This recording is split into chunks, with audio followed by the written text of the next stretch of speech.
Joining me now to discuss this is the human rights lawyer Geoffery Robertson QC, who's written about the handling of this case, Geoffery. And you say Cliff Richard's been treated like a mass murderer or a bank robber. That's laying it on a bit thick, isn't it? No, it's not. That's exactly how we treat bank robbers. It's not how we treat people of good character. Cliff Richard's reputation has been blasted around the world by agreement with the BBC before the police have interviewed him. So now, what should the process be? The proper procedure is you get a historic complaint 30 years ago, which wouldn't be prosecutable in most European countries, but you've got a duty to investigate. You get all the corroborative evidence you can, then you have him in to an interview and you confront him, and maybe he's got an answer, complete answer. I mean, these allegations have been on the internet. He might be able to say, oh yes, this man is mad, or he might be able to say, I wasn't there at the time, or whatever. So only if you still suspect do you have a search. Do you search property if, and only if, the law says you have reason to believe that there is valuable evidence there. Now, is there going to be valuable evidence 30 years later? That's a question that I think goes to the legality of the warrant. Well, we've seen in the Jimmy Savile case that there is valuable evidence and testimony many years later, years after he's died.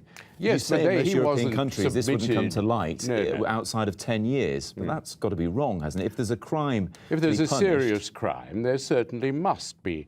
But at the same time, you've got to remember that memories fade, witnesses die. So I'm not saying they shouldn't be prosecuted. What I'm saying is that you've got to be careful.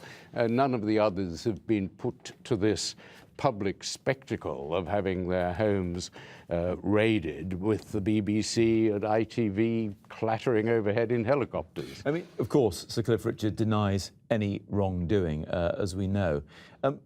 One of the problems I know you have is the police have to get a warrant by going to a magistrate who a lot of the time are not legal professionals. No, they're amateurs. Do you think that should change? Well, that's one of the weaknesses of our civil liberties arrangements, that the people who give warrants are sometimes accused of being merely rubber stamps, and it would be interesting to know how long the proceedings took at Sheffield Magistrates Court. It would be interesting to know whether the police, as they're bound to in law, told the magistrate that they were going in with the BBC.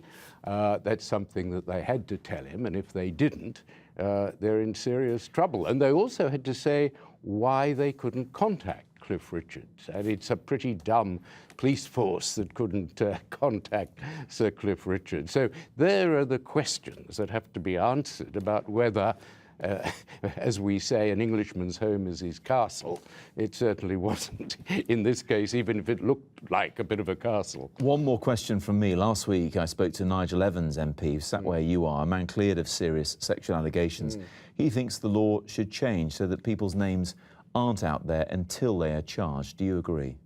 I think that they certainly should be out there when they are arrested. I think that's the point at which, and that's usually before charge.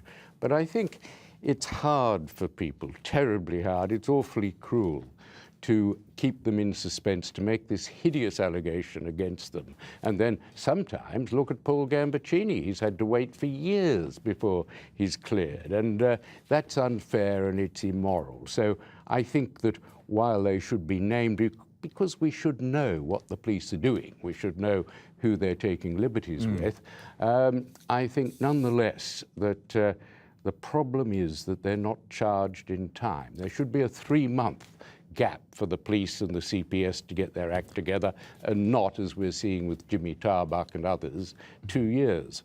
Geoffery Robertson QC, thanks very much indeed.